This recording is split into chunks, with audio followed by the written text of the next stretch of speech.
అని ఎదురు చూస్తాను చూడండి, అది ఒక నిరీక్షణ. జీవితంలో ఏ ఆశ లేని టైంలో నాకంటూ ఒక ఆశ మిగులుంది అని అనుకుంటాను చూడండి, నాకంటూ ఏదో ఒకటి ఉంది అని అనుకుంటాను చూడండి, అది నిరీక్షణ, హోప్. నా బ్రతుకు ఇంకా అయిపోయింది, దీనికి ఇంకా నా జీవితానికి ఏమీ లేదు అని అనుకుంటాను చూడండి. అలాంటి టైంలో నేనంటూ ఒకడు ఉన్నాను అని కొంతమంది చెప్తా ఉంటారు చూడండి, అది ఒక నిరీక్షణ. లేకపోతే హాస్పిటల్లో మనకు సంబంధించిన వాళ్ళు తీవ్రమైన అనారోగ్యంతో ఉంటారు, వారి గురించి డాక్టర్ గారు ఏదైనా మంచి మాట చెప్తారేమో అని మనం ఎదురు చూస్తాం చూడండి, అది ఒక నిరీక్షణ. ఎన్నో రకాలుగా అర్థం చేసుకోవచ్చు. అయితే క్రైస్తవ బిడ్డలుగా ఉన్న మన నిరీక్షణ ఏంటి? అందరూ మౌనంగా ఉండొద్దు, మాట్లాడండి, పర్వాలేదు. ఏ సమాధానం చెప్పినా అయ్యారు నేను దీనికోసం నిరీక్షిస్తున్నాను. ఒక్కొక్కరికి ఒక్కో నిరీక్షణ ఉంటుంది. ఒక్కొక్కరికి నా బిడ్డలు బాగుపడాలా, నా బిడ్డలు మంచి భవిష్యత్తులోకి వెళ్ళాలా అని నేను నిరీక్షిస్తున్నానని ఒకరు చెప్పొచ్చు. అయ్యా చాలా తీవ్రమైన ఇబ్బందుల్లో నా కుటుంబం ఉంది, దేవుడు నన్ను కాపాడుతాడు అని నిరీక్షిస్తున్నాను అని కొంతమందికి ఉండొచ్చు. అప్పులు బాధలు ఉన్నాయి, వీటి నుంచి దేవుడు నన్ను విడిపిస్తాడని నిరీక్షిస్తున్నాను అని కొంతమందికి ఉండొచ్చు. సంఘంగా అందరికీ ఉండాల్సిన ఒక్క నిరీక్షణ ఉంది బైబిల్ గ్రంథంలో. ఏంటమ్మా? దేవునికి స్తోత్రం. అమ్మ లెఫ్ట్ సైడే చెప్తున్నారు, రైట్ సైడ్ వాళ్ళు కూడా మాట్లాడండి. ఏం చెప్పారు అందరూ ఒకసారి చెప్తారా? బైబిల్ ఏం చెప్తుంది, దేనికోసం నిరీక్షించాలని చెప్తుంది? ఒకసారి మనం ఆలోచించేద్దాం. పరిశుద్ధ గ్రంథము నుండి మత్తయి సువార్త, పరిశుద్ధ గ్రంథము నుండి మత్తయి సువార్త 3వ అధ్యాయము 1వ వచనాన్ని చదువుదాం. ఆ దినములయందు బాప్తిస్మము ఇచ్చి యోహాను వచ్చి పరలోక రాజ్యము సమీపించి ఉన్నది. బాప్తిస్మము ఇచ్చి యోహాను గురించి మనందరికీ తెలుసు. యేసుక్రీస్తు కంటే ముందుగా, కొన్ని నెలల ముందుగా పుట్టినటువంటి వాడైనా కానీ దేవుని చేత అభిషేకించబడినటువంటి ఒక ప్రవక్త, దేవుని ఆత్మ చేత నింపబడినటువంటి ఒక గొప్ప ప్రవక్త. ఆ ప్రవక్త యేసుక్రీస్తు కంటే ముందుగానే ఆయన సువార్తను ప్రారంభించినటువంటి ఒక వ్యక్తి. దేని గురించి చెప్పడం మొదలు పెట్టాడు అంటే, ఏది సమీపించింది అన్నాడండి? దేనికోసం ఎదురు చూడమంటున్నాడు జనాలందరినీ? యూదయా దేశపు ప్రజలారా, గలిలయ దేశపు ప్రజలారా, ఇశ్రాయేలీయులారా, మీ దగ్గరికి సమీపంగా ఒకటి ఉంది, దానికోసం మీరు నిరీక్షించండి అంటున్నాడు. ఏంటి అది? పరలోక రాజ్యము సమీపించి ఉన్నది. మీరు చెప్పిన ఆన్సర్ కరెక్టే. మన అందరి నిరీక్షణ దేనికోసం అండి? మరొక వచనాన్ని చూసుకుంటే, యేసుక్రీస్తు కంటే ముందుగా వచ్చిన సువార్త పరలోక రాజ్యం గురించి ఎదురు చూడమని చెప్తుంది. యేసుక్రీస్తు ప్రభుల వారు బాప్తిసం తీసుకున్న తర్వాత మొట్టమొదటిగా ఆయన చెప్పిన సువార్త ఏంటి? అదే 4వ అధ్యాయంలో 17వ వచనాన్ని చదువుదాం. అమ్మ మత్తయి సువార్త 4వ అధ్యాయం. అప్పటి నుండి యేసుక్రీస్తు ప్రభుల వారు బాప్తిస్మం ఇచ్చి యోహాను చేత యోర్దాను నదిలో బాప్తిస్మం తీసుకున్న తర్వాత, బాప్తిస్మం తీసుకొని బయటికి రాగానే పరిశుద్ధాత్మ పౌరం వలె ఆయన మీద దిగి రావడం మనకు తెలుసు. ఈవెన్ ఆయన కూడా ఆత్మ చేత నింపబడిన తర్వాత ఆయన నోట నుండి వచ్చిన మొట్టమొదటి మాట, ఆయన నోట నుండి వచ్చిన మొట్టమొదటి సువార్త. ఎవరైనా మిమ్మల్ని యేసుక్రీస్తు ప్రభువు వారు చెప్పిన మొదటి సువార్త ఏంటి అని అడిగితే ఈ వచనాన్ని జ్ఞాపకం పెట్టుకోండి. ఏంటమ్మా ఆయన చెప్పింది ఏంటి? అప్పటి నుండి బాప్తిసం తీసుకున్నప్పటి నుండి యేసు, ఆయన కూడా దేని గురించి చెప్తున్నారండి? పరలోక రాజ్యం గురించి చెప్తున్నారు. శిష్యులు కూడా, అయ్యా మీరు సర్వలోకానికి వెళ్ళి అందరినీ నా శిష్యులుగా చేసి వారందరినీ దేనికి వారసులుగా చేయాలా? పరలోక రాజ్యానికి వారసులుగా చేయాలి. క్రైస్తవులుగా మన యొక్క నిరీక్షణ, నూతన నిరీక్షణ, న్యూ హోప్ అనే సంఘంగా పిలువబడుతున్న మనం ప్రతి క్రైస్తవ కుటుంబానికి, ప్రతి మానవాళికి ఉండాల్సిన ఏకైక నిరీక్షణ ఏదైనా ఉంది అని అంటే ఏంటంటే అది పరలోక రాజ్యం. నేను పరలోక రాజ్యం గురించి కొన్ని విషయాలు చెప్పాలని ఆశపడతా ఉన్నాను. 3 విషయాలు ఈరోజు నేను మీకు చెప్తాను. పరలోక రాజ్యం, ఆ న్యూ హోప్, నూతన నిరీక్షణ పరలోక రాజ్యంలో మనకి అందరికీ ఉంది అని మనం అంటా ఉన్నాం. అయితే దానికి చేరాలంటే కొన్ని కండిషన్స్ కూడా ఉన్నాయి. దేనికైనా కానీ కొన్ని కండిషన్స్ ఉన్నాయి. అంత ఈజీగా సంపాదించుకునేది ఏమి కాదు. లేదా ఊరికే దేవుడు అయితే మనకి దాన్ని ఉచితంగానే ఇచ్చాడు, కానీ మానవులమైన మనం దాన్ని సొంతం చేసుకోవాలంటే మనం కొన్ని ఆచరించాలా, మనం సరి చేసుకోవాల్సిన కొన్ని విషయాలు ఉన్నాయి. ఈ పరలోక రాజ్యం గురించి అక్కడున్న మనుషులకి ఈజీగా అర్థం కావడానికి రకరకాల ఉపమానాలు చెప్పాడు ఆయన. అయ్యా, పరలోక రాజ్యం దాన్ని పోలింది, పరలోక రాజ్యం దీనిని పోలింది, పరలోక రాజ్యం ఈ విధంగా ఉంటుంది అని రకరకాలైనటువంటి ఉదాహరణలు చెప్పాడు ఆయన. ఆయన సువార్త అంతా కూడా పరలోక రాజ్య సువార్తనే. మనం ఈ రోజుల్లో ప్రకటించబడాలన్నా కానీ ఈ నమ్మిన విశ్వాసులందరినీ కూడా పరలోక రాజ్యం చేర్చడానికే సువార్త ఉండాలే కానీ వేరే దేనికి కూడా అవ్వకూడదు. అయితే 13వ అధ్యాయం నుండి, మత్తయి సువార్త 13వ అధ్యాయం నుండి 44వ వచనం నుండి 50వ వచనం వరకు నేను చదివి వినిపిస్తాను, అందరూ గమనించండి. మత్తయి సువార్త 13వ అధ్యాయము 44వ వచనం నుండి 50వ వచనం వరకు నేను చదివి వినిపిస్తాను, గమనించండి. పరలోక రాజ్యము పొలములో దాచబడిన ధనమును పోలి ఉన్నది. ఒక మనుష్యుడు దాన్ని కనుగొని దాచిపెట్టి అది దొరికిన సంతోషముతో వెళ్ళి తనకు కలిగినంతయు అమ్మి ఆ పొలమును కొనును. మరియు పరలోక రాజ్యము మంచి ముత్యములను కొనవెతుకుచున్న వర్తకుని పోలి ఉన్నది. అతడు అమూల్యమైన ఒక ముత్యమును కనుగొని పోయి తనకు కలిగినంతయు అమ్మి దాన్ని కొనును. మరియు పరలోక రాజ్యము సముద్రములో వేయబడి నానా విధములైన చేపలను పట్టిన వలను పోలి ఉన్నది. అది నిండినప్పుడు దానిని దరికి లాగి కూర్చుండి మంచి వాటిని గంపలలో చేర్చి చెడ్డ వాటిని బయట పారవేయుదురు. అలాగే యుగ సమాప్తి యందు జరుగును. దేవదూతలు వచ్చి నీతిమంతులలో నుండి దుష్టులను వేరుపరచి వీరిని అగ్నిగుండములో పడవేయుదురు. అక్కడ ఏడ్పును పండ్లు కొనుగుటైను ఉండును. చాలండి. చదవబడిన వాక్య భాగంలో 3 విషయాలు దేవుడు మనకి చెప్పాడు. యేసుక్రీస్తు ప్రభువు వారు చాలా ఉంటాయి, చాలా గురుగులు గోధుమలని, విత్తువాడు గురించి రకరకాల ఉపమానాలు మనకు తెలుసు. ఈ ఉపమానాలన్నింటిలో ఈరోజు నేను మీతో మాట్లాడాలనుకున్న 3 విషయాలు ఏంటి అని అంటే, పరలోక రాజ్యం దేన్ని పోలింది అన్నాడండి. మొట్టమొదట పొలములో దాచబడిన ధనం. అమ్మ అందరూ చెప్పాలి. మొట్టమొదటి మాట ఏంటండి? పొలములో దాచబడిన ధనం. రెండవది మంచి ముత్యాన్ని కొనాలి అని వెతికే ఒక వ్యాపారి. వర్తకుడు అంటే వ్యాపారిని పోలి ఉంది. ఒకటేమో దాచబడిన ధనం, రెండవది ముత్యాన్ని, మంచి ముత్యం ఒకటి కొనాలి అని లోకమంతా తిరుగుతున్న ఒక బిజినెస్ మ్యాన్ని పోలి ఉంది.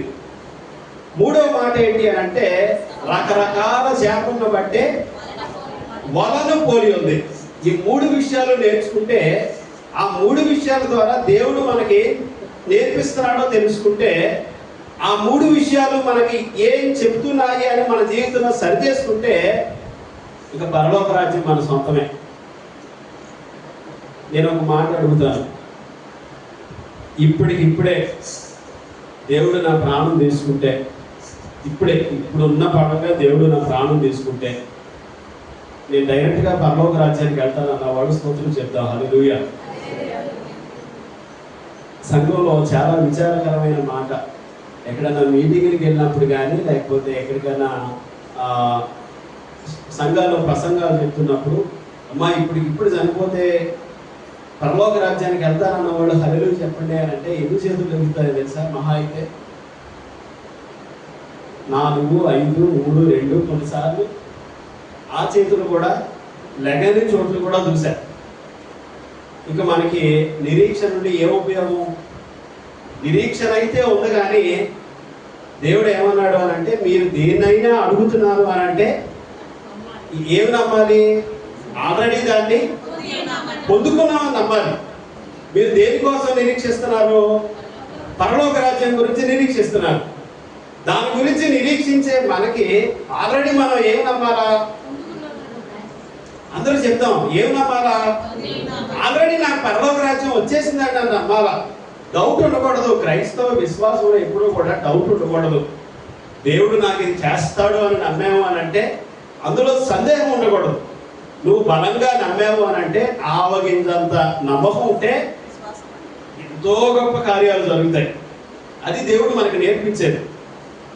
అలాంటిది మనం ఇంతకాలం గుడికొచ్చేది, ఇంతకాలం ప్రార్థన చేసేది, ఇంతకాలం ఆరాధన చేసేది, ఇంత కష్టపడి ఆదివారం పొద్దున్నే లేచి 7 గంటలకు వచ్చి గుడిలో కూర్చొని వాక్యం వినేది, ఆరాధన చేసేది ఎందుకోసం? దేవుడు ఒకానొక రోజున మనల్ని పిలుచుకున్నప్పుడు, ఆయన రెండో రాకడలో వచ్చినప్పుడు మనం ఎక్కడ ఉండాలని? పరలోక రాజ్యంలో ఉండాలని. మొదటి మాట ఏమన్నాడు అని అంటే చాలా గమ్మత్తైన మాట. మీరు డబ్బుని ఎక్కడ దాచుకుంటారండి? ఎక్కడండి? బీరువాలో దాచుకుంటాం, లేకపోతే బ్యాంకుల్లో లాకర్లో దాచుకుంటాం, బ్యాంక్ అకౌంట్లో దాచుకుంటాం. ఇక్కడ ఏమనుంది? మీరు ఎవరన్నా దాచుకున్నారండి? పొలంలో ఎవరైనా దాచుకున్నారా? మీకు ఒక డబ్బు కట్టేస్తే తీసుకెళ్ళి పొయ్యి దొబ్బి గోతులో పొలంలో దాచుకుంటారా? నేనేదో బయటికి వెళ్తున్నానని కాదు, కానీ పూర్వం ఒక కథ ఉండేది. అక్కడక్కడ ఏయో దొరుకుతున్నాయి అనేవాడు. చదువుకుంటూ వెళ్తే పెద్దోడు చెప్పాలి, చిన్నపిల్లలు ఇది ఎలా ఉంది, ఏం దొరుకుతాయి అనేవాళ్ళు. కరెక్ట్గా చెప్పారు. లంక పెద్దలు దొరుకుతాయండి తవ్వుకుంటూ వెళ్తే అనేవాళ్ళు. ఎందుకనంటే అంటే నిధి దొరికింది తవ్వుకుంటూ వెళితే అని. ఏంటి అని అంటే పూర్వం ఎవరో దాన్ని అక్కడ పాతి పెట్టేస్తే ఆ స్థలంలో దొరుకుతాయి అని. యేసుక్రీస్తు ఈ మాటలు ఎందుకు చెప్పాడు అని అంటే ఆ టైంలో ఈ అలవాటు ఉంది. పొలంలో డబ్బుని దాచిపెట్టే ఒక అలవాటు ఉంది. ఎందుకోసం దాచిపెట్టేవాళ్ళు అని అంటే ఆ రోజుల్లో యుద్ధాలు ఎక్కువ జరిగేవి. ఒక దేశం మీదకి ఒక దేశం యుద్ధానికి వెళ్ళేది. ఈ యుద్ధానికి వచ్చిన సమయంలో ముందుగానే వాళ్ళకి సమాచారం వస్తుంది, అయ్యా ఫలానా బబులోను రాజ్యం వాళ్ళు మీ మీదకి యుద్ధానికి రాబోతున్నారు. మనకి తెలుసు నెబుకద్నెజరు కాలంలో బబులోను రాజు ఇశ్రాయేలీయుల మీద దాడి చేసి ఎంతో సుందరంగా కట్టుకున్నటువంటి యెరూషలేము దేవాలయం బంగారుతో, వజ్రాలతో, నగలతో పొదిగినటువంటి ఆ దేవాలయంలో ఉన్న బంగారం అంతా ఎత్తుకుపోయాడు ఆయన. అయితే ఇలాగ యుద్ధాలు చేసినప్పుడు మన దగ్గర ఉన్న సొమ్ము ఎవరైనా ఎత్తుకుపోతారేమో అని చెప్పి ఆ రోజులు ఏం చేసేవారంటే ఆ డబ్బులంతా మూట కట్టుకొని, ఆ బంగారం అంతా మూట కట్టుకొని తీసుకెళ్ళి ఎక్కడ దాసేవారమ్మా? యుద్ధంలో బతికితే మళ్ళా వెళ్ళి దాన్ని తెచ్చుకోవచ్చు, చచ్చిపోతే నాకు దక్కదే, నాది ఎవరికి వెళ్ళకూడదు, అంతే. నేను బ్రతికొచ్చి మళ్ళా నేనే తీసుకోవాలి. అలా నేను చచ్చిపోతే అది అక్కడే భూస్థాపితం అయిపోవాలి, కానీ ఎవరి చేతుల్లో పడకూడదు అని ఒక ఆలోచన. ఈ సంస్కృతి ఆ రోజుల్లో ఉంది. అయితే అప్పట్లో ఇంత బ్యాంక్ సౌకర్యాలు కూడా లేవు, ఇంత బీరువా సౌకర్యాలు లేవు, దొంగల భయం ఎక్కువ ఆ రోజుల్లో.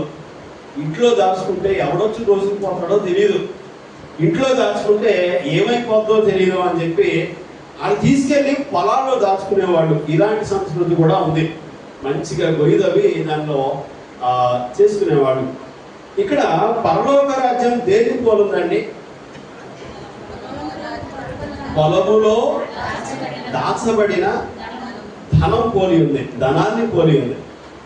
ఇది ఏమైంది అని అంటే ఒక వ్యక్తి ఒక పొలంలో పనిచేస్తూ ఉండగా అనుకోకుండా బహుశా నాగలు దొరుకుతుండగానో, బహుశా మొక్క వేద్దామని గొయ్యిదవుతూ ఉండగానో అనుకోకుండా ఆ పరుగేయగానే సౌండ్ వచ్చింది.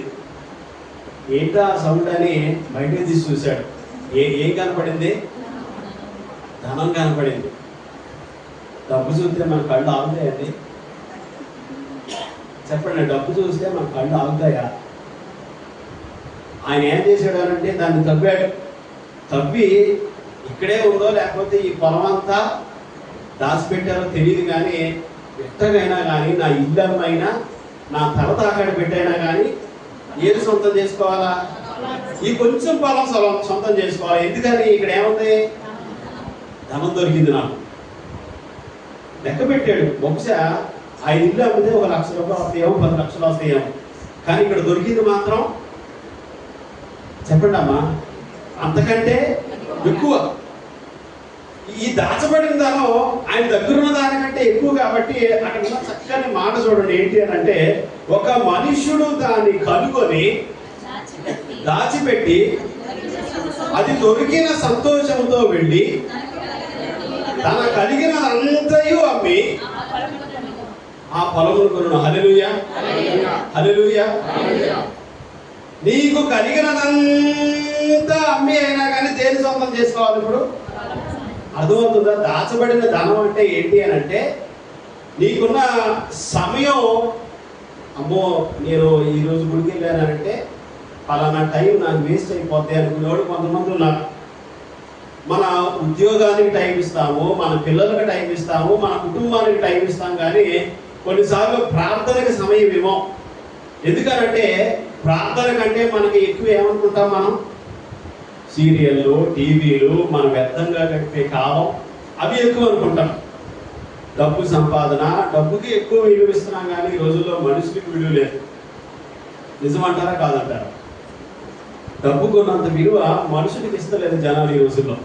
అది సంపాదించాలా, ఎంతకాలం సంపాదించాలా, ఎంతసేపు అన్ని కూడబెట్టుకోవాలని ఆలోచించేవాళ్ళే. ఈరోజు దేవుడు అంటున్న మాట ఏంటి అని అంటే, ఇది నీకు దొరికిన ఒక నిధి లాంటిది. అమ్మా ఎంతమంది కనుగొన్నారంట దాన్ని?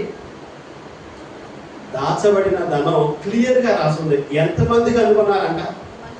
నేను అంటాను, ఈ సంఘంలో ఎంతమంది ఉండొచ్చు, కానీ అది ఎవరికి దొరికిందో అర్థమవుతుందా? ఎంతమంది కనుగొన్నారు దాన్ని? ఈరోజు మీలో ఎంతమంది కనుగొంటారో ఆలోచన చేసుకోండి. అయ్యా నాకు దొరికింది అని ఆశ అందరికీ ఉంటుంది, నాకు దొరకాలా అని ఆశ అందరికీ ఉంటుంది, కానీ ఎంతమందికి దొరికిందో చెప్పలేని విషయం అది. ఎంతమందికి అది అదృష్టంగా వరిస్తుందో చెప్పలేనిది. ఎవరికి దొరుకుతుందో తెలుసా? నా దగ్గరున్న దానికంటే ఇదే విలువైంది. నా కుటుంబాన్ని విడిచిపెట్టైనా, నా ఇల్లు అమ్మేయినా, నాకున్నవన్నీ అమ్మేసైనా కానీ ఈ కొంచెం సొంతం చేసుకోవాలా. ఎందుకంటే నా దగ్గర ఉన్న అన్నిటికంటే విలువైంది పరలోక రాజ్యం అని గ్రహించినప్పుడు అప్పుడు అది నీకు దొరుకుతుంది. ఆయనకు దొరకంగానే ఏం కలిగిందంట? మొట్టమొదట దొరికిన సంతోషం. ఎన్ని బాధలున్నా కానీ ప్రభు నాకు పరలోక రాజ్యం ఇస్తాడు అని ఒక నిరీక్షణ ఉంటే, నీ కుటుంబంలో ఎన్ని సమస్యలైనా కానీ పైకి ఎలా కనపడతాం మనం? ఎందుకు? ఎన్ని బాధలున్నా, ఎన్ని కష్టాలు కలిగినను, నన్ను కృంగించే బాధలేనో, ఎన్ని నష్టాలు వాటిల్లినా ప్రియ ప్రభువేన ఆయన నాకు దొరికాడు. కాబట్టి ఏ నష్టమైనా, ఏ కష్టమైనా మన నోటి నిండా ఏముంటుందంట? నవ్వు, సంతోషం ఉంటుంది. ఈరోజు చాలాసార్లు చాలామంది కుటుంబాల్లో చూస్తూ ఉంటాం, అయ్యగారు నిద్ర ఉండట్లేదు అయ్యగారు, మాకు కలిగిన ఈ సమస్య వల్ల మనశ్శాంతి ఉండలేదు అయ్యగారు, అయ్యగారు ఈ బాధ మమ్మల్ని వెంటాడుతుంది, మా కుటుంబంలో ఈ ఇబ్బంది మమ్మల్ని వెంటాడుతుంది, ఏదో కోల్పోయాం, అది ఇంకా మమ్మల్ని కృంగదీస్తూనే ఉంది, కానీ పైకి రాలేకపోతున్నాం. ఈ సమస్య, ఈ అనారోగ్యం ఇంకా నన్ను దేవుడి నుంచి వెనకలాగేస్తుంది అని ఎన్నో ఆలోచనలతో మనం ఈ లోకంలో బ్రతుకుతూ ఉన్నాం కదా. నీకు ఈరోజు దేవుడు చెప్తున్న మాట ఏంటి అని అంటే, పరలోక రాజ్యం కనుక నీ చేతుల్లో అది దొరికింది అనే నమ్మకం ఉంటే, నీకున్న ఎన్ని నీ కష్టమైన, నష్టమైన, శ్రమ అయినా, ఇబ్బంది అయినా వాటన్నిటినీ విడిచి దేనికోసం సంతోషంతో పరిగెడతావు? చెప్పండి అమ్మా. పరలోక రాజ్యం కోసం. ఒకసారి ఆలోచన చేయండి. దేనికి విలువిస్తున్నావో ఈ లోకంలో? నీకున్నది అమ్మి దాన్ని సొంతం చేసుకోవాలి అని అంటే అది అంత ఈజీ పని కాదు. ఈరోజే నీకు పరలోక రాజ్యం ఇస్తాను, మొత్తం అందరిని వదిలేసి వచ్చేయి అని అంటే వస్తారా? అందరి తనలో ఒకటి లేదు, అందరి నుంచి సమాధానం రావట్లేదు. నీకున్నదంతా అమ్మైనా కానీ దీన్ని సొంతం చేసుకుంటానండి అన్న వాళ్ళ స్తోత్రం చెప్తా. హల్లెలూయా. అందరూ చెప్పాలా హల్లెలూయా. అమ్మా, మనకి ఈ లోకంలో ఏవేవో విలువైనవి కావచ్చు, కానీ దానికంటే విలువైంది ఏది లేదు. పరలోక రాజ్యం కంటే విలువైన ఏ మనుషుడు లేడు. పరలోక రాజ్యం కంటే విలువైన ఏ ధనము లేదు. డబ్బిస్తే వచ్చేది కాదది, ఒక మనిషిని ప్రేమిస్తే వచ్చేది కాదది, 24 గంటలు కష్టపడి పనిచేస్తే వచ్చేది కాదది. నీ బ్రతుకులో నీకున్న దానికి అన్నిటికంటే నీ ఉద్యోగం, నీ కుటుంబం, నీ భార్య పిల్లలు, నువ్వు సంపాదించిన సంపాదన, నువ్వు వ్యర్థంగా దేనికోసం సమయం వెచ్చిస్తున్నావో వీటన్నిటికంటే దీనికోసం సమయం వెచ్చించడం ముఖ్యమైంది అని గమనిస్తే అప్పుడు నీకు అది సొంతం అవుతుంది. అప్పుడు ఆ సంతోషం నిన్ను వరిస్తుంది. నమ్మిన వారు స్తోత్రం చెప్తాం. హల్లెలూయా.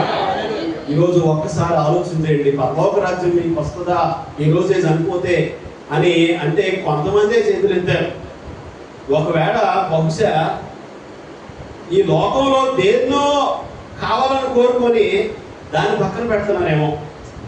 ఈ లోకంలో ఏదో విడిచిపెట్టలేక దాన్ని దూరం చేసుకుంటున్నారేమో. ఏదో అలవాటుని దూరం చేసుకోలేక, ఏదో చిన్న పాపాన్ని దూరం చేసుకోలేక, మన జీవితంలో వచ్చే ఏదో కొన్ని మనల్ని పట్టి పీడించే కొన్ని విషయాలను వదిలించుకోలేక దేని పక్కన పెట్టేస్తున్నాం మనం. ఈరోజు చెప్తున్నాను, ఏ కుటుంబంలో అయితే అన్నిటికంటే విలువైనది ఆ పరలోక రాజ్యం అని గ్రహించలేకపోతామో ఆ కుటుంబంలో సంతోషం ఉంటుందండి. నేను అంటున్నాను, అదే మనకి నిత్యమైనది, అది ఎప్పటికీ కూడా మనల్ని అది వరిస్తుంది అనే నమ్మకం ఉన్న కుటుంబాలు ఎప్పుడూ కూడా సంతోషంతోనే ఉంటాయి. దాన్ని దాచిపెట్టుకున్నాడు. ఎందుకనమ్మా ఎందుకు దాచిపెట్టుకున్నాడు? ఏమన్నా మీకు ₹1,00,000 దొరికినాయి అంటే నన్ను దాచిపెట్టుకున్నానంటే ఎందుకని? నా దగ్గర నుంచి చెప్పండి, ఎవరికి ఇవ్వకూడదు, నా చెయ్యి జారిపోకూడదు, దాచిపెట్టుకున్నాడు. అర్థమవుతుందా? దాచిపెట్టుకోవడం అని అంటే దొంగతనాలు జరిగే విషయాలు చాలా ఉన్నాయి. ఎప్పుడు మృంగుదునా అని ఎత్తుకెళ్ళిపోయేవాడు అప్పుడు ఉన్నాడు. దాచిపెట్టుకుంటే చక్కగా కష్టపడి గుడిపోతున్నారు, వాక్యం వింటున్నారు, వాక్యాన్ని దాచిపెట్టుకుంటున్నారు హృదయంలో. చక్కగా నేను అట్లా జీవించాలా ఇట్లా జీవించాలని చాలా విషయాన్ని దాచిపెట్టుకుంటున్నారు. కానీ వీటిని దొంగలించేవాడు మాత్రం ఒకడు ఉన్నాడు. ఎవడు వాడు? వాడి విషయంలో జాగ్రత్త. వాడే పెద్ద దొంగ. ఈ మనశ్శాంతిని దోచుకెళ్ళిపోయేవాడు వాడే. ముఖ్యంగా నీ నుంచి ఈ దాచబడిన ధనం నీకు దొరికినప్పుడు అది నీ దగ్గర ఉండకూడదని దోచుకెళ్ళిపోయేది వాడే. వాడికి మించిన దొంగ ఇంకొకడు లేడమ్మా. జాగ్రత్త వాడి విషయంలో. రెండవ మాట ఏముంది అక్కడ? 13వ అధ్యాయము మత్తయి సువార్త 45వ వచనం. పరలోక రాజ్యము మంచి ముత్యాలను కొనవేదకుచున్న వర్తకుని. రెండో మాట ఏంటమ్మా? హల్లెలూయా చెప్దాం. హల్లెలూయా. మొట్టమొదటి మాట ఏంటనుకున్నాం? దాచబడిన ధనం. అన్నిటినీ అమ్మైనా దాన్ని సొంతం చేసుకోవాలా, దానికంటే విలువైనది మరి ఏది లేదనుకున్నాం. రెండో మాట ఏంటి అండి? ఈ భూలోకంలో ఒక మంచి ముత్యం కొనాలని ఎదుగుతున్నాడు అండి. ఈ లోకంలో precious diamond, the costliest diamond ఏమని పిలుస్తాం మనం? ఏమవసరం అండి అది? అందరూ చెప్పాలి ఏంటది? బహుశా ఆయన వెతుక్కుంటా దేనికోసం వెతుకున్నాడు ఆయన? కోకినూరు వజ్రం లాంటి ఒక ముత్యం దొరుకుతుందేమో, ఒక వజ్రం దొరికిందేమో అని వెతుకుతా ఉన్నాడు. ప్రపంచంలోనే అత్యంత విలువైన, అత్యంత అమూల్యమైన వజ్రం కోసం వెతుకుతున్నాడు అని అంటే ఈయన కూడా బాగా అయ్యగా చెప్పారు, మీరు చెప్పట్లా. ఈయన కూడా బాగా ధనవంతుడు అయి ఉండొచ్చు. అర్థమవుతుందా? ప్రపంచంలోనే అమూల్యమైన దానికోసం వెతుకుతున్నాడు అని అంటే ఒక వ్యాపారి ఈ దగ్గర చాలా ఉండొచ్చు, చాలా కలెక్షన్స్ ఉండొచ్చు, ఎక్కడెక్కడెక్కడో దొరికే ముత్యాలు అన్నీ ఉండొచ్చు, కానీ ఈయన మాత్రం ఒక వాల్యుబుల్ పర్ల్, వాల్యుబుల్ డైమండ్ కోసం వెతుకుతా ఉన్నాడు. ఈ లోకంలోకి ఇంచుమించు ఆ పైనున్న దానికి దీనికి ఒకటే పోలిక, ఆ పైనున్న దానికి దీనికి ఒకటే పోలిక. ఈయన కూడా ఏం చేశాడంట, ఒక్క ముత్యం దొరకగానే ఏం చేశాడో చూడండి అక్కడ. అతడు అమూల్యమైన ఒక ముత్యమును కనుగొని పోయి తనకు కలిగినదంతయు అమ్మి, ఒక రిచ్ మ్యాన్ అమూల్యమైన, ప్రపంచంలోనే అమూల్యమైన ముత్యం అని అంటే ఎంత కాస్ట్ ఉంటుందో చూడండి, దాన్ని సొంతం చేసుకోవడానికి ఈయన మొత్తం అమ్మాడంట. తన ధనం అడ్డు రాలేదు, లేకపోతే తనకున్నటువంటి పేరు ప్రఖ్యాతలు కాదు, అదొక్కటి ఉంటే నా దగ్గర ఎంత కలెక్షన్ ఉన్నా కానీ వేస్ట్ అనుకున్నాను, ఎంత సంపాదించినా కానీ అది లేకపోతే వేస్ట్. అర్థమవుతుందా? నువ్వు పేరు సంపాదించుకోవచ్చు సొసైటీలో, డబ్బు సంపాదించుకోవచ్చు సొసైటీలో, నలుగురు నిన్ను గౌరవించవచ్చు నీకున్న సమాజంలో, బాగా చదువుకోవచ్చు, మంచి ఉద్యోగం చేయవచ్చు, నువ్వు మంచి పనుడు అవ్వచ్చు, నీకు ఏ పని ఇచ్చినా కానీ ప్రొఫెషనల్గా చేయొచ్చు. నువ్వు ఎంత పనిగాడు అయినా, ఎంత బిజినెస్ మ్యాన్ అయినా, ఎంత వ్యాపారవేత్తవైనా, ఎంత చదువుకున్న వ్యక్తివైనా, సమాజంలో ఎంత గౌరవం ఉన్నవాడైనా, సేవకులుగా మేము ఎంత పేరు పొందిన సేవకులమైనా కూడా దేని విలువ తెలియాలా? నువ్వు చేసేదానికంటే అన్నిట్లోనూ ఒక విలువైనది ఏదైనా ఉంది అని అంటే అది ఏంటండి? పరలోక రాజ్యం. హల్లెలూయా. దేవుడు అంట ఒక ముత్యంగా ఈ లోకంలో మనల్ని పెట్టాడంట. అర్థమవుతుందా? ఒక ముత్యంగా మనల్ని ఈ లోకంలో పెట్టాడు. మనందరూ ముత్యాలా కాదా? నేను ముత్యమేన అన్నవారు ఒకసారి నవ్వుతారా? చిన్న నవ్వు, నేను ముత్యమేనండి అని అన్నవారు నవ్వుతారా?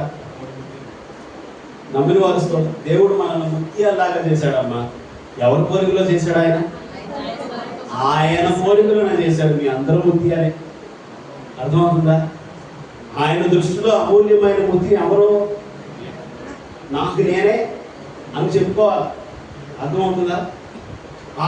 ఆయన ఈ లోకంలోకి ఈ అమూల్యమైన ముత్యాన్ని పట్టుకుపోవాలని వచ్చాడు ఆయన. అర్థమవుతుందా? ఈ అమూల్యమైన ముత్యాన్ని పట్టుకుపోవాలని వచ్చాడు ఆయన. మనం అందరం ముత్యాలు అయితే ఆ వ్యాపారి అనే క్రీస్తు ఈ లోకంలోకి వచ్చి ఒక అమూల్యమైన ముత్యం మళ్ళా నా దగ్గరకు తీసుకుపోవాలా, నేను తయారు చేసుకున్న ముత్యం, నా పోలికలో చేసుకున్న ముత్యం, దీన్ని తీసుకెళ్లాలా అని అంటే ఆయన వచ్చి చూసేసరికి ఇక్కడ ఏం కనపడట్లేదంట. మీ ఇంట్లో పండుగలు వచ్చినప్పుడు కొంతమంది కొన్ని తీసి తోముతూ ఉంటారు పండుగ టైంలోనే. ఏంటంటే ఇతర సామానాలు, వాటితో ఉపయోగం ఏముండదు. మళ్ళీ పెట్టడం, మళ్ళీ పండుగ వచ్చేసరికి మళ్ళీ వాటిని తోమటం.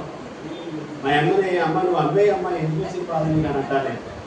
నువ్వు అమ్మేసి ఇప్పుడు ఉపయోగపడే వస్తువులు ఏమైనా చేయొచ్చు అంటే మా తాతలు ఇచ్చి అంటారు మా అమ్మ. నేను పుట్టింటి కాండం తెచ్చుకున్నాను అంటది. మళ్ళీ దోమి అక్కడ పెట్టాలి. అయితే దాన్ని అట్టాగే ఉంచితే దాని పైన ఏం పడుతుందండి? దాన్ని ఏమంటాం మనం? మగిలి అంటాం. మగిలి పట్టేసింది అంటాం. ఒక ముత్యంగా మనల్ని దేవుడి లోకంలో పెట్టాడండి. నేను ముత్యమే అన్నవాడు హల్లెలూయా చెప్తాను. హల్లెలూయా. ఈ ముత్యానికి ఏం పట్టింది అంటానంటే నేను మగిలి పట్టింది. ఈ లోకంలో ఉన్నాయి అన్నీ అంటించుకొని పాతపడిపోయింది ఈ ముత్యం. అమ్మ, ఈ ముత్యాన్ని మళ్ళా కడగడానికి మనం ఏం వేస్తాం? మనం ఇతర సామానాలు అడగాలంటే నిమ్మకాయలు, లేకపోతే గూళ్ళు, రకరకాల చింతపండు వేస్తూ ఉంటారు. ఆయన ఈ ముత్యాన్ని కడగడానికి స్వయాన ఆయన రక్తాన్ని చిందించి కడిగాడు. హల్లెలూయా. హల్లెలూయా. కడిగినా కానీ ఇంకా ఎక్కడికి పోతున్నాం? మనం ఉర్దులోనే ఉన్నాం. బైబిల్ గ్రంథంలో చాలా కఠినమైన ఒక మాట ఉంది. కుక్క తన వాంతికి మరిలినట్టు అలాగే దాని వెళ్ళిపోతుంది. దేవుడు నిన్ను ఒక ప్రెషియస్ పర్ల్ ప్రెషియస్ డైమండ్ గా ఉండడం కోసం, అందరికంటే ఒక అమూల్యమైన వ్యక్తిగా ఉండడం కోసం దేంతో కడిగి పెట్టాడు ఇక్కడ మనల్ని? పరిశుద్ధ రక్తము చేత కడిగి పరిశుద్ధులుగా ఉండమన్నాడు. ఈ పరిశుద్ధతకి మచ్చ అయినను కళంకం అయినను ఏది అంటకుండా చూసుకోండి, ఖచ్చితంగా నేను మళ్ళా వచ్చినప్పుడు ఎక్కడ తీసుకెళ్తా అన్నాడు ఆయన? మళ్ళా అక్కడ తీసుకెళ్తా అన్నాడు. ముత్యం కోసం వస్తాడు ఆయన. ఆయన దగ్గర చాలా మంది ఉన్నారు, మనకంటే ముందుగా ఇల్లు ఆయన దగ్గర ఉన్నారు. ఆయన మరలా వచ్చినప్పుడు ఈ ముత్యాలు తీసుకెళ్తాడు. ముత్యాలు మగిలి పట్టేసి ఉంటే ఆయన ఆల్రెడీ కడిగిన ముత్యమే మనం. అమ్మా, ఆయన ఒక్కసారే మనందరి కోసం చనిపోయాడు. ఒక్కసారే మనందరినీ తన స్వరక్తం ఇచ్చి కొన్నాడు ఆయన. తనకున్నదంతయు అమ్మి వ్యాపారి ఎట్లా అయితే ముత్యాన్ని సొంతం చేసుకున్నాడో, తన సొంత కుమారుని ఈ లోకంలోనికి పంపి ఆ మగిలిని పట్టిన ముత్యాన్ని కడిగి మరలా తీసుకోవడానికి తన కుమారుడే పంపాడు ఈ లోకంలోనికి. హల్లెలూయా. ఈ రోజు నాడు ఆయన వచ్చి చూసినప్పుడు ఈ ముత్యం తలతల మెరవకపోతే, ఆయన వచ్చి చూసినప్పుడు చక్కగా నిగనిగలాడాల్సిన ముత్యం కనపడకపోతే ఎవరు తీసుకెళ్తాడు ఆయన? ఎవరైతే ఆ మగిలి అంటించుకోకుండా ఆయన దృష్టికి నీటిగా కనపడతారు. పరలోక రాజ్యం గురించి ఎంత సుందరము ఆ పరలోకము, అంతా సువర్ణమే ఏమి చిత్రము. ఎంత సుందరము ఆ పరలోకము, అంతా సువర్ణమే ఏమి చిత్రము. అంత అందంగా ఉండే పరలోకంలోకి మురుగ్గా ఉన్న ముద్దుని తీసుకెళ్ళి పెడతాడా? చెప్పండి. మీ ఇంట్లో ఎవరైనా మురుగు చెప్పులతో ఉంటే ఊరుకుంటారా మీరు? అప్పుడే ఇల్లు కడిగిన తర్వాత మురుగు కాడుతో వస్తే మీరే ఊరుకోరే. ఆ మురుకుగా ఉన్న ముత్యాన్ని ఆయన పెట్టుకుంటాడు అక్కడ. జాగ్రత్త ఆలోచించండి. ఏ విషయం మనల్ని మకిలి పట్టించేస్తుందో. కొంతమంది లోకంలో ఎన్నో విషయాలు వాటి జోలికి వెళ్ళి పరిశుద్ధంగా ఉండాల్సిన బతుకులు పాటు చేసుకుంటున్నారండి. హృదయమనెడు తలుపు నొద్ద యేసునాథుండు, నిలచి సదయుడగుచు తట్టుచుండు సకల విధములను. అంతసేపు నుంచో తలుపు పట్టాల్సిన పని ఏంటి అంటే, లోపల ఏమి నిండిపోయింది మనకి? కరెక్ట్గా చెప్పారు, చెప్పండి. నా హృదయం అంతా నువ్వే ఉంటాడు ఒకటి ఇల్లు ఒక ఆమెలో. అంటే ఆయన హృదయం ఏమి నిండిపోయింది? ఆమె నిండిపోతే అలాంటి వాడి దగ్గర తలుపు ఆమె కాదయ్యా నేనున్నాను చూడయ్యా అంటాడు ఆయన. అయిగారండి ఆ గురించి నాకు కొంతకాలంగా మనసులో నిండిపోయిందండి అంట. ఏమి నిండిపోయింది? అసలు వాడు ఎదురు వచ్చినా కానీ నేను వెళ్ళనంటారు. వాడు వచ్చినా కానీ మొహం చూడండి అంటారు కొంతమంది. ఏమి నిండిపోయింది వాడంటే నాకు, అందుకే తలుపు పడుతున్నాడు ఆయన. దాన్ని పక్కన పెట్టేస్తే లోపలికి వస్తాడు ఆయన. ఎంతసేపు నిలువ పెట్టి ఏడిపించోలతని. దేవుడు ఏడిపించడానికి మనం మనుషులు లేదు. అసలు సరిపోయిన వాళ్ళమేనా?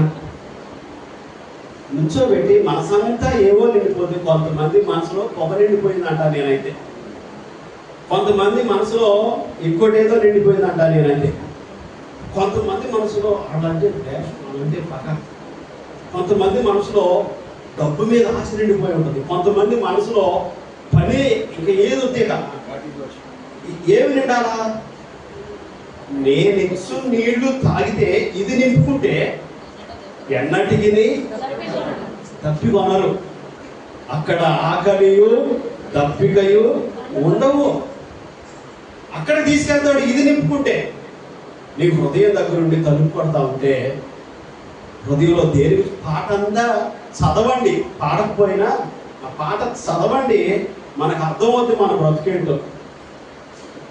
పరుని పోలి నిలుచున్నాడు సర్వేసు సుతుడు. పరాయుడులాగా నిల్చున్నాడంట.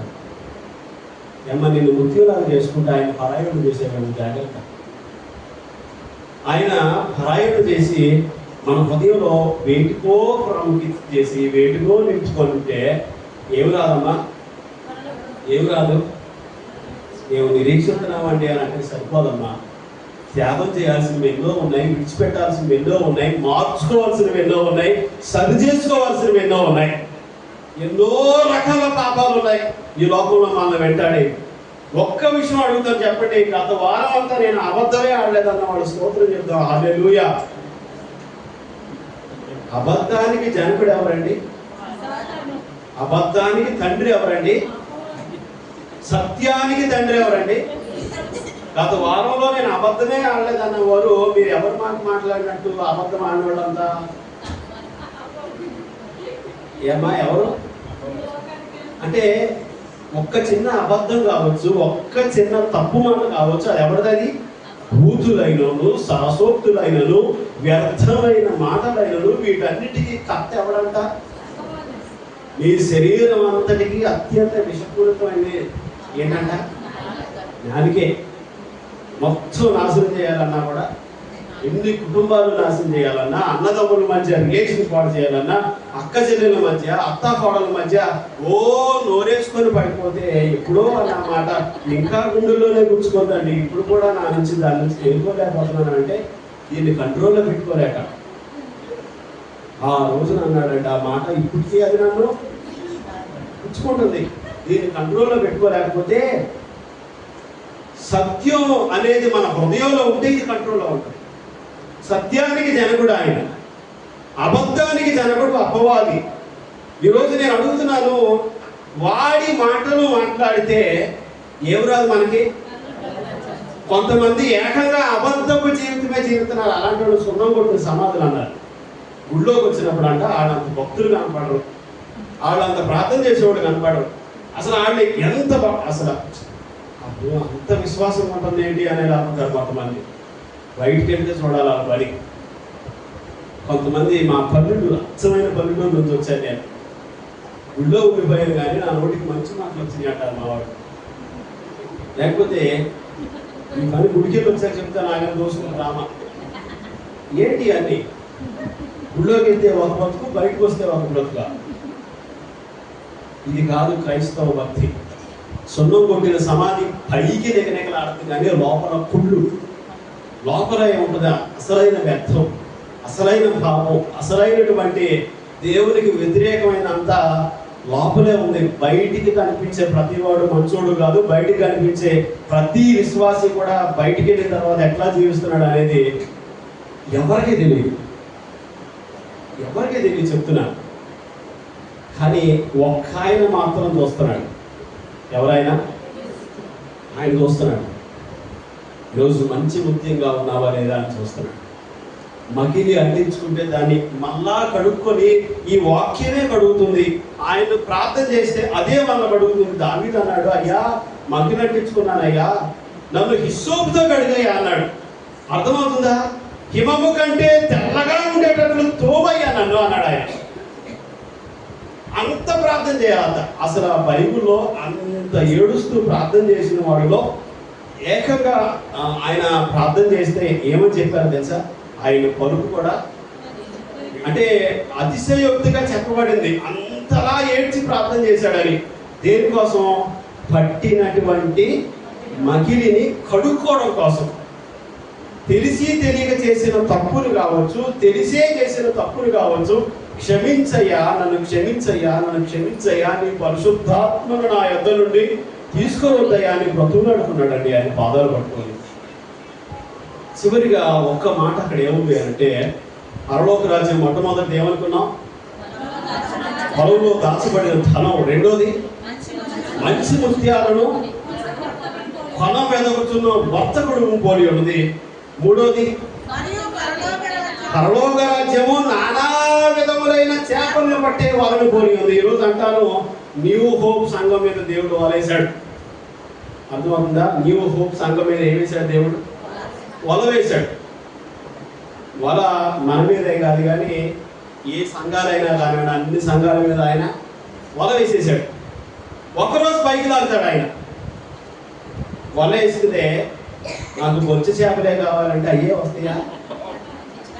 నాకు కొరవేరు చేపలే పడాలంటే అయ్యే పడతాయా? చెప్పండి అమ్మా. పడవు. అందుకని అక్కడ ఏం రాశారంటే బైబిల్లో నానా రకాల చేపలన్నీ పడతాయి, నానా రకాల పీతలు పడతాయి, నానా రకాల పాములు పడతాయి, నానా రకాల సముద్ర జీవాలన్నీ కూడా వస్తాయి వలలో. కానీ ఒక్కరోజు ఆయన కూర్చుంటాడట, కూర్చొని మంచి వాటిని గంపలో వేసి చెడ్డ వాటిని పూర్వం అనుకొచ్చే అన్నీనేమో, అంతే కదా. ఎగ్జాంపుల్గా రియల్ లైఫ్లో చేపలు పట్టుకునే వాళ్ళందరికీ చూపించి చెప్పాడు, ఇదిగో మీరు చేపలు పడతారు కదా, ఏదైతే మనకు ఉపయోగపడుతుందో దాన్ని ఎలా వేసుకొని మిగిలిన అన్ని బయట పారేస్తారో యుగ సమాప్తి అందు కూడా అదే రీతిగా జరుగుతుందంట. అందరి మీద వలేస్తుంది, అందరినీ పైకి లాగుతుంది. ఇది పరలోక రాజ్యం. పరలోక రాజ్య సువార్త తెలియనటువంటి ఎవరు ఉన్నారు ఈ లోకంలో? అందరికీ తెలుసండి, అందరికీ నిలబెడతానే ఉంది. నువ్వు ఏం చేస్తే పరలోకానికి వెళ్తావో, ఏం చేస్తే దాన్ని కోల్పోతావో అందరికీ తెలుసు. అందరికీ ఎవరు ఉంది, నాకు తెలియదు అన్న వాళ్ళు ఎవరు చెప్పండి, ఉన్నారు ఎవరైనా? అని ఈ పని చేస్తే నా పరలోక రాజ్యం పోతుందని నేను అనుకోలేదండి అని అంటారేమో అమాయకుల్లాగా. అందరికీ ఎవరు ఉంది, అందరి మీద పరలోక రాజ్య సువార్త అనే వల వేశాడు ఆయన. అర్థమవుతుందా? నీ మీద నా మీద ఆయన వల వేసే ఉంచాడు. పైకి లాగే రోజునే ఏమంటున్నామనంటే, కమ్ముకుంటూ వస్తుంది కడవరి దినము, యేసు రాజుగా వచ్చుచున్నాడు. ఇన్ని పాటలు పాడుకుంటాము. ఇట్లా వచ్చిన రోజునంట ఆయన ఏం చేస్తాడంటే, దాన్ని బైబిల్ గ్రంథంలో చక్కగా ఏం రాయబడిందంటే, తీర్పు దినము అని రాయబడింది, అంత్య దినము అని రాయబడింది, ఆయన రెండవ రాకడ దినం అని రాయబడింది. రకరకాలుగా చెప్పుకోవచ్చు ఏదైనా కానీ ఆ రోజును మాత్రం ఏం చేస్తాడంటే ఫిల్టర్ చేస్తాడు. ఏం చేస్తాడు? మనందరినీ ఫిల్టర్ చేస్తాడు. టీ కాసుకుని వడకట్టేది లేకపోతే ఆ ఫిల్టర్ యూజ్ చేయకుండా అదే రకంగా ఇచ్చేది. మనం ఆ పిప్పినంతా కూడా పక్కకు పడేసి స్వచ్ఛమైంది మనం ఇస్తాం. అలాగే ఈ రోజున లోకం అంతా దేవునితో నిండిపోయినా కూడా, లోకం అంతా రకరకాలైన నానా రకాలైన మనుషులతో నిండిపోయినా కూడా ఆయన మీ అందరి మీద పరలోక రాజ్య వల వేశాడు. తన రాజ్యపు వల మీదే వేశాడు. నమ్మిన వారు స్తోత్రం చెప్పండి, హల్లెలూయా. ఆ వల పైకి లాగిన రోజున ఆయనకు ఉపయోగపడే చేపలని తన గంపలో వేసుకుంటాడే, అందులో ఉండాలి మనం. నేను ఉంటానండి అయ్యగారు, లేదా ఫలానా విషయం చేత మకిలి పట్టింది అయ్యగారు, ఫలానా విషయం చేత నేను దూరంగా ఉన్నాను అయ్యగారు, దేవుడు నన్ను మరలా కడగాల, మరలా శుద్ధి చేయాలా, ఆయన గంపలో నేను ఉండాలి అన్నవారు స్తోత్రం చెప్దాం, హల్లెలూయా, హల్లెలూయా. గట్టిగా చెప్దాం, హల్లెలూయా. అమ్మా, ఎంత బ్రతికి ఎంత విశ్వాసం జీవించి ఇన్ని రోజులు మనం ఇన్ని ప్రార్థనలు చేసి ఇంత దేవుడి కోసం మన సమయాన్ని వెచ్చించి దాన్ని సొంతం చేసుకోలేకపోతే, నాలో ఫలింపని ప్రతి తీగను ఆయన నరికి పారవేయనుంది. నరికి పారవేయబడే స్థితి మనకొద్దు. ఆ పనికిరాని చేప ఇది అని పడవేసే స్థితిలో మనకొద్దు. దేవుడు ఆ రాజ్యాన్ని మన సొంతం చేయునుగాక. మనకి పట్టిన మకిలి ఆయన కడిగి వేయునుగాక. సరి అయిన బ్రతకడానికి, మంచి ముత్యముల మెరవడానికి, పరిశుద్ధతలో జీవించడానికి ఆ సాక్షాత్తు పరిశుద్ధాత్మ దేవుడు మనకు సహాయం చేయునుగాక. మన హృదయానికి, మన దేహానికి ఆయన ఆత్మ కావలిగా ఉండునుగాక. ప్రార్థన చేసుకుందాం. పరిశుద్ధుడైన దేవా, మహోన్నతుడా, మీకే వందనాలు. వినిన వాక్యాన్ని బట్టి మీకే వందనాలు ప్రభువా. మీ రాజ్య సువార్తను మాకు వినిపించినందుకు వందనాలు. మా నిరీక్షణ మీ రాజ్యం ప్రభువా. మీ రాజ్యంలో చేరడమే మా జీవితం యొక్క నిరీక్షణ అని ఈరోజు మీరు చెప్పారు. ఒక్కటే మాట ప్రభువా, పరలోక రాజ్యం సమీపించినది, మారు మనస్సు పొందుడి. ప్రభువా, పరలోక రాజ్యపు విలువను గ్రహించలేక మా మనసులో వేటిలో నింపుకొని ఉన్నాం. మీరు ఒక అమూల్యమైన ముత్యంగా మనల్ని చేశారని తెలియక మకిలిని అంటించుకున్న పాపం అనే మకిలి, ఈ లోకంలో వ్యర్థమైన విషయాలనే మకిలి, ఎన్నో విషయాల చేత, చేతుల చేత, ఆలోచనల చేత, మాట చేత మీకు వ్యతిరేకంగా మకిలి అంటించుకుంటున్నాం ప్రభువా. మీరు మమ్మల్ని కడిగారు, దావీదు వలె ప్రభువా మేము అడుగుచున్నాం, హిస్సోపుతో మమ్మల్ని కడగండి ప్రభువా, హిమము కంటే తెల్లగా మమ్మల్ని కడగండి ప్రభువా. ఈ లోకంలో వేటి కోసమో పరిగెడుతున్న మమ్మల్ని మీ వైపు తిప్పండి నాయన. మీ పరలోక రాజ్యం కోసం మాకున్నదంతా అమ్మి అయినా దాన్ని సొంతం చేసుకునే అంత విలువైనది అనే గ్రహింపు మాకు కలిగించండి అయ్యా నాయన. పరలోక రాజ్యంలో ఆ బలం మా మీద ఉన్నది ప్రభువా, మేము నమ్ముచూ ఉన్నాం. మా అందరిపైన వల ఉన్నది. మమ్మల్ని మీరు పైకి లాగినప్పుడు ఎత్తబడే గుంపులో మేము ఉండాలి, కానీ ఆ పాతాళంలో పడే గుంపులో నువ్వు ఉండకూడదు ప్రభువా. ఆ ఏడ్పులు పండ్లు కొరుకుటయు అనే స్థలం కాకుండా నిత్యము సంతోషంతో ఆనందగానాలతో ప్రతిధ్వనించే ఆ పరలోక రాజ్య వారసులుగా మమ్మల్ని అందరినీ చేయమని క్రీస్తు నామమున వేడుకొనుచున్నాము తండ్రి. ఆమేన్. ఆమేన్.